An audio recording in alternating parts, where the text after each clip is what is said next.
This is a podcast of Nathan, Nat and Shaun. Hey, everybody. Hi, guys. We're on holidays at the moment. Oh, I'm loving it. And Sick. loving it. We've gotten a collection of some of the finest work that we've done throughout the year. Oh, guys. And then we padded it out with some rubbish. Don't undersell it, no. Yeah. Don't undersell it. And this, of course, being a live broadcast. Today's best bits are all about... From the Vault 2013. Couldn't have said it better yeah. myself. Oh, my God. Right to the point you are. Enjoy. This is Nathan, Nat and Shaun. After watching Part of Me, I feel like I know you. That was really good for you to do. Thank you. Yeah, I've got a connection. Did you find that a bit confronting to sort of... I don't know, because when I heard that you were making a movie like this, I thought, we'll just see all the big show numbers and we'll all be happy. But there were some really heart-wrenching moments in that movie, Katy.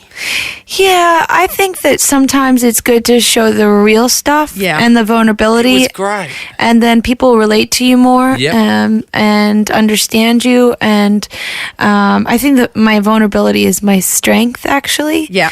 And also, you can't just make it into this glossy world that it really isn't. It's a lot of hard work, and it can get draining, and it can get exhausting, but obviously in the movie you see a lot of fun times too, and joyous times, and, and then you see the strength that I have to muster up when I'm getting on that stage. Yeah, that about was you. amazing. You just just sucked it up and went, And then the show smile must go came on, and you were brilliant. And you were doing it for everybody else, which is what was Amazing. great, Katy. Well, thank you. I appreciate it. I want to be a true entertainer. Yeah, Well, dude. you kept it real and you look great on there. Thanks. We've seen you perform in Australia. How do you keep up?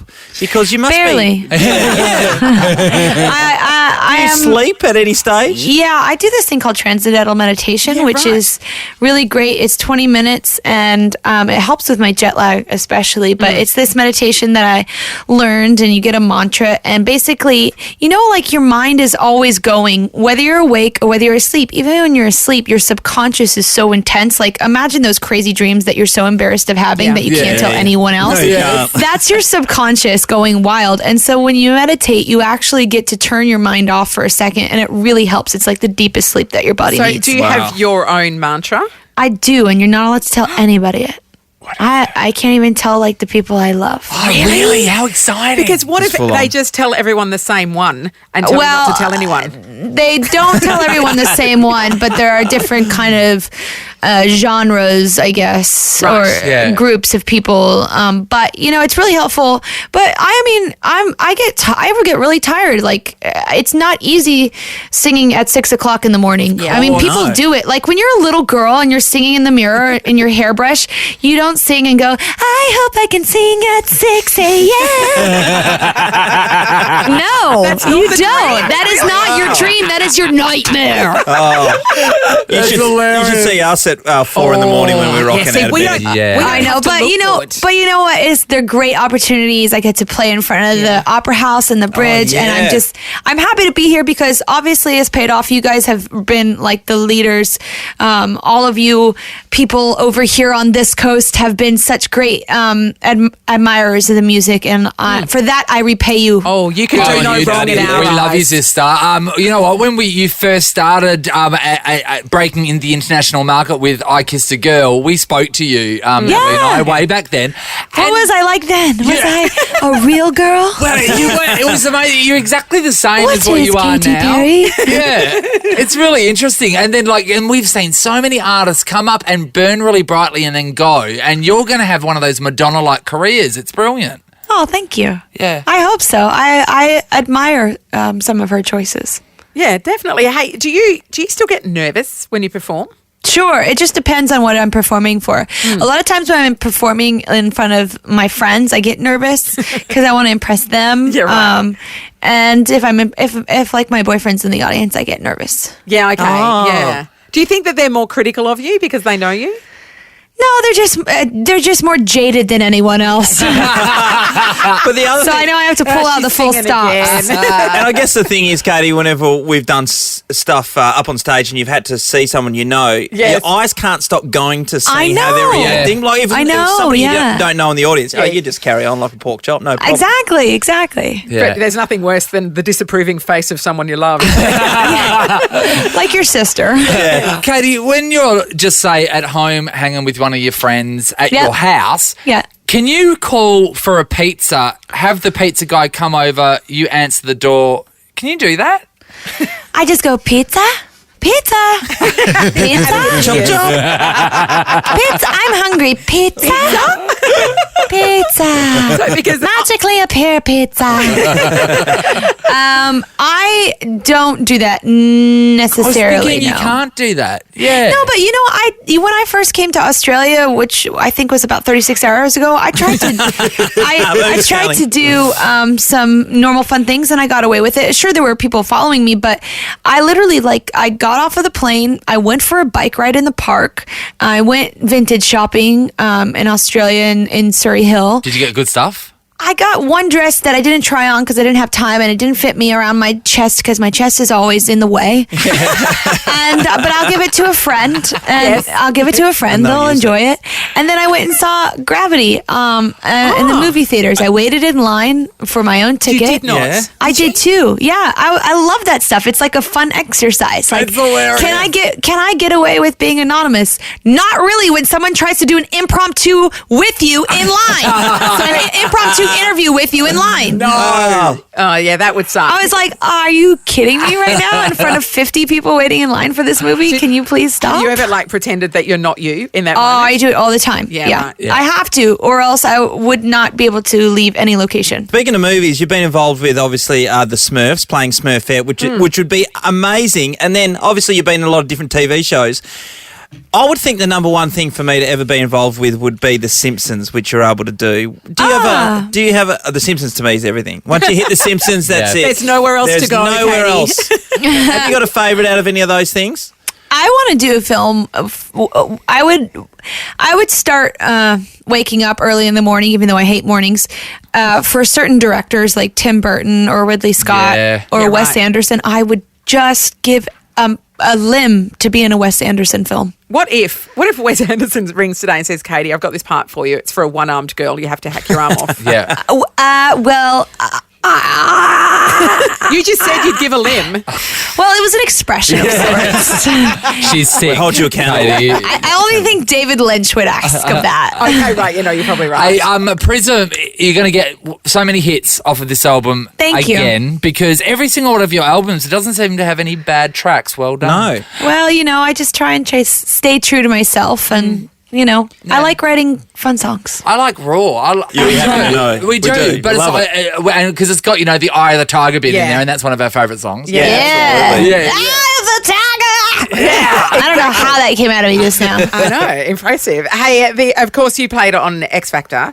Yeah. And what did you think of Dami? She did a great rendition of Raw Yeah. earlier on. Yeah, What do you I think heard of her she did. voice? I didn't get a chance to follow along, but I heard that that's what everyone was telling me Yeah. when I came to the X Factor, so I will take their word for it. Yeah, no, it was. Do you watch any of those shows then, Katie? Because I don't over watch television. Do you have? Good. I grew up watching some television. A lot, actually, it was always on. But the only television I watch, I actually watched Jamae. Private school girl. Wasn't that funny? What did And you know what? think? You I are love her. quiche. You're quiche. Ah, thank you very much. I watch Girls. I watch that HBO That's show, brilliant too. Girls. I like very select certain shows, but otherwise, I'm just like the only time I have left at the end of the day is either to cuddle with my cats, my boyfriend, or sleep. Well, we love We love the everything about album. you. Everything that comes We off love the album everything is you going to do. be brilliant. We thought we'd get you to introduce your brand new song for us, please, Katie. Which we've Yes, been I'd love to. Oh, you guys, thanks so much for having me on the show. This is my second single off of Prism called Unconditionally. The Nathan, Nat and Sean podcast. How you going? Oh, we're great. We're pumped that you're coming to Perth. We're not going to know what to do with ourselves. A real celebrity here. Well, you got to come down. I mean, come on. I'm flying a long way. I tell you what. I'm the guest who's coming the longest to come out there. Oh, mate. That's a long way to go. Do you dread these really long flights, or are you up in the fancy end of the plane? That's what drugs are for. You have enough Is that? DVD players. You have booze. You have personal assistants. You have people who throw food at you. It's all. I'm fine. I'm just happy to be coming down and performing down there. Do you bring an entourage? Who comes with you, Rob? My entourage. I'm the entourage. My wife and my baby are coming. So Okay. Oh, wow. So long haul flights with a baby. That's going to be fun. it's going to be a longer flight for everybody else on the plane. Yeah. Screaming, going, you know. Rob, I always, I've been on that situation a fair few times myself, and everybody who walks past you goes, oh, it's okay, we understand. But when they sit down, they go, oh, I hate that person. I hate that person. Would someone shut that baby up? Yeah, no, but they say, like, why don't you take your own plane, you know, because they think I have enough money to take my own plane. People do have a real skewed idea Yeah. of celebrity, don't they? Yeah. They think And then I tell them, look, Adam Sandler's plane was busy, otherwise I would have. Hey, we need to warn you. We want you to really enjoy Perth, but since you're bringing your wife and your baby over, where you're playing at the Astor Theatre, it's haunted. That's what they told me. Yeah. You're the second person who said that. Yeah. Yeah. Well, haunted by what? Haunted by Well, ghosts. ghosts, and presumably. poltergeists, Yeah. exorcists, all of it. We've been up there. There was a guy in some kind of cupboard thing upstairs. Yeah, with Yeah. the old projection room. There's a ghost there, and there's also a ghost on the first landing. So where you'll be performing to a ghost that's in the aisleway up on the second tier. Yeah. Apparently somebody But I don't understand fell. why a ghost in Perth would want to hang out in some dusty old theater. Why Because- wouldn't he want to go to the beach and look at the boobs or something? I don't Ghosts are understand scared that. of That's why I sharks have a too, problem Rob. with believing in the ghost. Huh? Yeah, Natalie's yeah. right. We've touched on the second thing we have to warn you about here. Perth is the shark attack capital of the world. Really? Yes. Wow. But they stay in the water because I have No. no intention of getting in the water. No, that's the These are problem. land That's the sharks. problem. They actually hang around the Astor in Mount Lawley. These land sharks, it's pretty full on. You're in trouble. You I have wasn't been here planning on before, doing much haven't you? surfing. I like to surf. Yeah. But, I haven't done it in a while. There was that picture of William Shatner surfing, and it was like, towing him out. He looked like a beached whale. I said, I don't need that. I don't need that photograph of me out there. It's like, they're doing another Free Willy film. That's brilliant. Let's talk about one of your movies that we can't go past. Juice Bigelow, Male Gigolo, and then, Yes. of course, European Gigolo One of afterwards. the all-time greats. To us, that's the movie that we think of when we think of you. That's your defining movie. What do you think's your defining movie? I don't know. I mean, those are just so silly and fun. We had so much fun making them. We didn't really think about it, that people all over the world would like it. But it's just one of those things, I don't know. I mean, I still feel like I'm just getting started. There's a couple of movies that I still want to make. I think The Hot Chick is technically a better movie, but I think Deuce Bigelow was much more successful. Yeah. And I like this movie called Big Stan that I did. Yeah, it's Big It's a little Stan. It's a prison comedy. One of my dad's Oh, yeah, favourites. okay, yeah. Yeah. Yeah, it didn't help my career at all. But And that's why he's coming to Perth. Well, my dad saw it and I saw it, so there you go. That's two. the original title was called Unrapeable. I'm sorry, that would have been brilliant. The studio We didn't should fly have with named that, it that, huh? Hey, Rob, when you started off years ago, when you were writing all the comedy for various peoples, was that hard given that, I guess, different styles, the jokes come across differently to what you might imagine at various times? Is that difficult? Yeah, but the thing about it is, luckily, like when I was writing jokes for people, I knew them pretty good, so I can get into their voice, and write for that. Sure. So that was kind of fun, and it's also a challenge to see, what somebody else can do with something that you wrote, which was great because I had a lot of good performers that I would write, sketches for, like Phil Hartman and Dana Carvey, and these guys were pretty darn talented, and Adam Sandler and Chris Farley. So it was a pleasure to try to do something for them, and they usually bring more to it than what you wrote. Sure. But then writing for yourself is fun. I mean, I like literally just writing jokes, trying to figure out some stuff when I travel over there, what I'm going to talk about. That's exciting. That's Because awesome. you're never 100% sure, and it changes every night. Yeah, for sure. That's the beauty of it, isn't it? Yeah, that's the thing. It's live, and people get a chance to really see you and get an idea of what you're thinking and whatever. And it's funny because no matter how famous you are, Jerry Seinfeld talks about this. He says, I don't care how famous you are. You get maybe 2 minutes tops, maybe 3 at the most. Then you got to be funny. That's it. You got to tell a joke, and that's all you can do. Love it. That was Love so it. good. I actually heard Jerry Seinfeld's jeans and white sneakers. That was unbelievable, Rob. We love that you're coming to Perth. You hit the Astor Theatre 16th of October. Everybody get your tickets through showticketing.com.au. It's been lovely to talk to you, Rob. Hey, thanks for having me on. All the best to you. Good on you. Absolute pleasure. Good See you, buddy. Thank you. Thanks, Bye-bye. buddy. See you now. Nathan, Nat, and Sean. Well, we're gearing up for the summer of cricket. It's just around the corner. The Ashes series. Australian captain Michael Clarke joins us this morning. G'day, Clarkie. How are you? Hello, guys. How are you? Hello, Clarky. Hello. Well, we're up and about to meet you and have a chat to you, of course. You've got the Ashes Diary by your good self, which is the last tour you did. We went down, obviously, but a lot of stuff went down, Clarkie. No, it's not sad at all. I think there's a lot of positives that come out of it. Obviously, the result isn't exactly what we would have liked, but I think, I think that's probably the good side of being able to write your own personal diaries. You get to show a lot of people that don't necessarily see inside the group and see the feeling that was extremely positive. And the guys' attitudes were outstanding in regards to their training, their work ethic, their preparation. And I'm really confident that from the hard work that we've just put in over in the UK, we'll get some rewards this summer. Well, you were outstanding as an individual. I've just got to ask you, are you putting this book out just because, Ricky got his book out a couple of weeks ago? You thought, I'm bang out before Christmas. I'll take him off the front. You reckon? Yeah, that's... I reckon I wrote it in the last 2 days. I reckon you wrote it a while back when it was called 50 Shades of Cricket, and you went, okay, I'm not going to... Yeah, I think there's going to be a few books selling over the Christmas period that involve cricket, that's for sure. I mean, it is great to get that inside the locker room kind of, this is what goes down that, we're not aware of. England have been soundly criticised in the last few days about their 82-page dietary requirement document. Halloumi cheese. What's normal? What would be what do you guys ask for your morning tea? We ask for party pies and sausage rolls with tomato sauce. Yes, really? keep it real. Is that true? No, look, I think every team has dietary requirements when they go overseas, but I've never seen what ours are, but I can't imagine I can't imagine we ask for too much, to be honest, especially Aussie males generally eat anything that's on their plate. For sure. Hey, Clarky, what's it like when, it just happened last week and probably the last couple of weeks when you were saying something on the news and then Ricky Ponting was saying something on the news and then you were saying something on the news. What's it like being in a news mouth-off war? Yeah, it's never fun. Look, I think the one thing I've probably grown up with since playing international cricket is copping a bit of criticism. I don't think that'll ever go away. I think that'll be there to the day I finish playing. So, you learn and understand it as part and parcel of what you do. And I'm sure I'm not the first Australian captain to be criticised for whatever reason, and I'm sure I won't be the last. But what I love about it, though, water off a duck's back. What I like about it, though, Clarky, is it's like no one else in this situation can say, you know what, I've got a problem with you tonight, so you check it out at 6 o'clock. Exactly.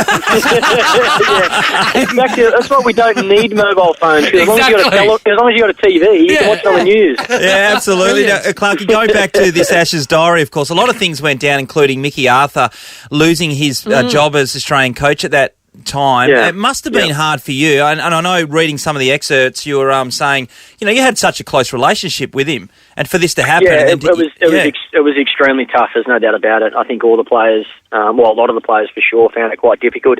And like I say in the diary, I think that the hardest thing for me, the only thing I could... the two things on my mind at that time were, firstly, I'd obviously really felt for Mickey because he was going through a tough time at home as well. His mum was very ill back in South Africa.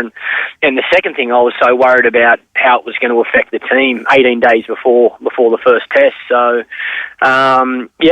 it was tough. But again, this is probably one of the sides that not many people get to see outside of the change room, is that the way it brought us closer as a team, the way it made us stick together, come together through that tough time and really use each other for support.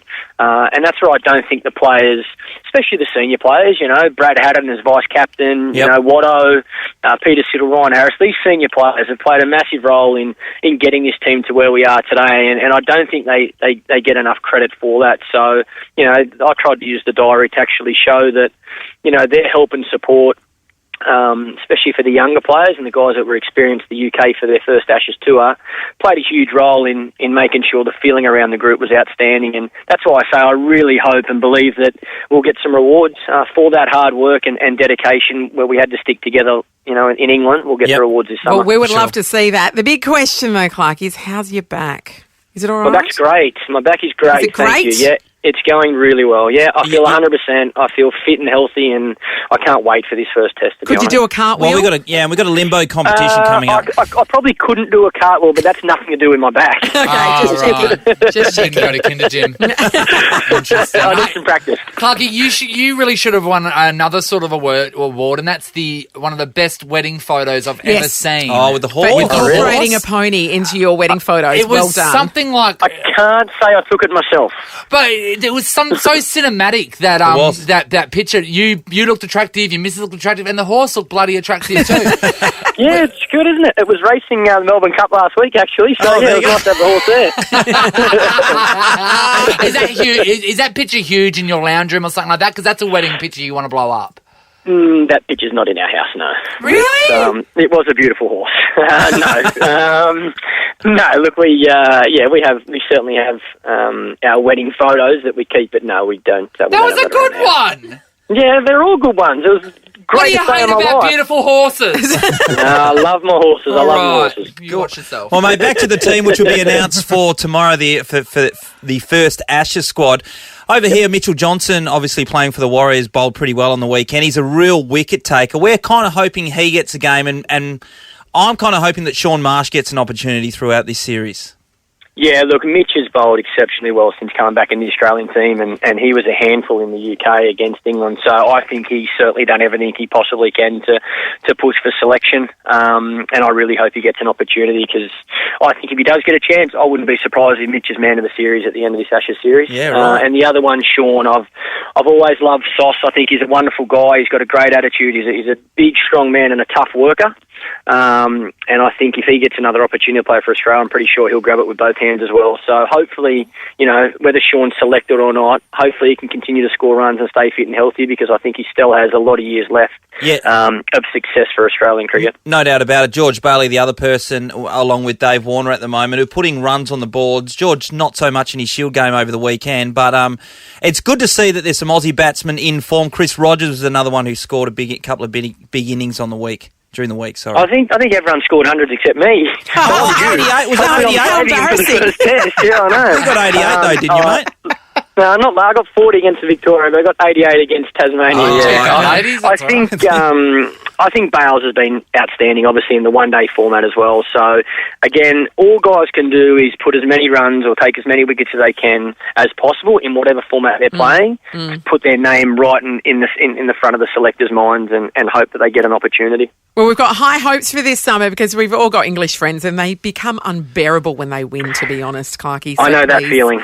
Yeah, for the love of God, please put some on the board for us. The Ashes Diary by Michael Clarke. Get it just in time for Christmas, everybody. It's a great stocking stuffer. Yeah, and it's also available on ebook. Oh, how modern. Welcome to the future, Michael. How thoroughly modern. Good on you, Clarky. Thank you. Thanks, guys. You're listening to Nathan, Nat and Shaun. Joined in the studio by Mark Donaldson, VC. You get to put that VC after your name, Mark. Welcome. Thank you very much for having me. Now, quite an amazing story, really. It's pretty full on. First of all, you were a bit of a rat bag and had a fairly rotten upbringing, really, didn't you? Yeah, look, I was a professional dirtbag is what I call it. But I used to drink a lot. Usual sort of stuff, I guess. When you're a teenager, you have a go and you try things. But for myself, I really pushed it to the limits. And then I was into vandalism and destruction and fighting and lots of things that could have turned out really badly. But so what flicked the switch and made you think maybe the armed forces were for you? I had a pretty solid career of doing that for a couple of years. I went to Sydney and really got amongst it down there as well. And I nearly got squashed between a train and the train platform one night. Really? Because of my excessive drinking. Yeah, right. Behaviour. And I'm a slow learner, so it still took me a couple more years to figure it out. But after the death, my father's death, and then my mother's murder and subsequent disappearance, I came to the realisation that I'd just been taking so much from life and doing whatever the hell I wanted. Yeah. I wasn't really giving anything back, and I think a lot of it just came down to that, is that, I had an opportunity now to not waste my life. Yeah. Instead of doing what I was doing and potentially I'd end up dead or in jail. Yeah. I thought that there's got to be something more to this. It's a real breaking point, isn't it? Because some people could either spiral more out of control from that, or that's amazing. It could go either way. Yeah. Yeah. Well, that was it. I sort of went, well, I could have used that to sort of say, woe is me. And a funny thing though was, and as wise as they are, a surfer once said, there's plenty of good waves out there, and you're denying yourself as a surfer if you're not out there chasing them and finding them. You just got to go and do that. And for me, it wasn't about the surfing; that was about life. And it was a little bit spiritual there, but for me, that was what it was all about. It was like, you got to go out there and make the most of it. Yeah, Mark. Well, obviously the book's called Crossroads, and all these stories. It starts out you telling us about your early life, but getting into the SAS. To me, it seems like you become a superhero. To be able to do that and even get through the course, you have to be a superhero. To get through the course is just incredible. Yeah, well, I mean, it is pretty full on, but I mean, for me, you can see I'm a pretty massive dude. Massive. It's like 4. Yeah, but everyone I know, and I know a lot from Swanee, everybody's not, apart from Ben Robert-Smith, who's a ginormous man, everyone's different sizes, not massive guys. So it's not about that. It's not about size and strength, obviously. No. I mean, I think it comes down to, obviously genetics help, but it does come down to your heart and your head and what you're willing to push yourself to go through. Yeah. And if you really want it, it's totally achievable. It's something that you don't have to be a superhero to be or do. It's totally achievable. You just got to want it bad enough. There's a lot of very good people who haven't made it, though. Because I hear the training's really grueling. Do you remember the most grueling part of your training, the day that you just thought, this is going to get me? That's a good question, and you've really put me on the spot there. I suppose it's just a whole blend of... No, look, with the selection, like the actual selection process, so the first sort of 3 weeks, probably the hardest part for me during that was the last 5 days as a whole, and it wasn't the physical stuff, it was the mental stuff. So, carrying something heavy for 12 hours a day, you can kind of accept that. You go, that's going to suck. Okay. Let's just get it done. Yeah, there's no good way about it. That's right. Yeah. But when it came to the night time and they play a lot of mind games, and you got to do these really mundane, boring tasks, like trying to dig a hole with a knife and a metal cup to try and bury a 44-gallon drum. When they starve you as well, Mark, when they give you a lot of food and then they give you none, you're all over the place, then they give you a live chicken to eat or something. Yeah, we had a boiled pig's head and some sheep's eyeballs for about maybe 15 So did you have that as soup or did you just eat the pig's head? No, it was just as it was, yeah. So you just ate the pig's head? Yeah. And did you have a knife? What did you just eat? No, we had a knife, so we're digging the hole with it.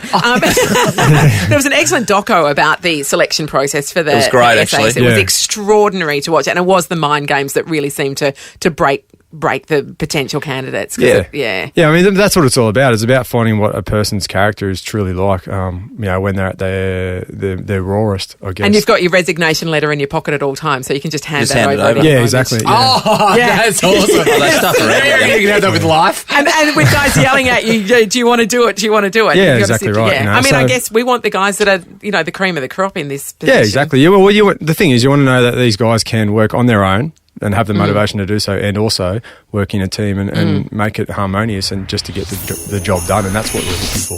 Nathan, Nat and Shaun is a Nova podcast. For more great comedy shows like this, head to novapodcasts.com.au.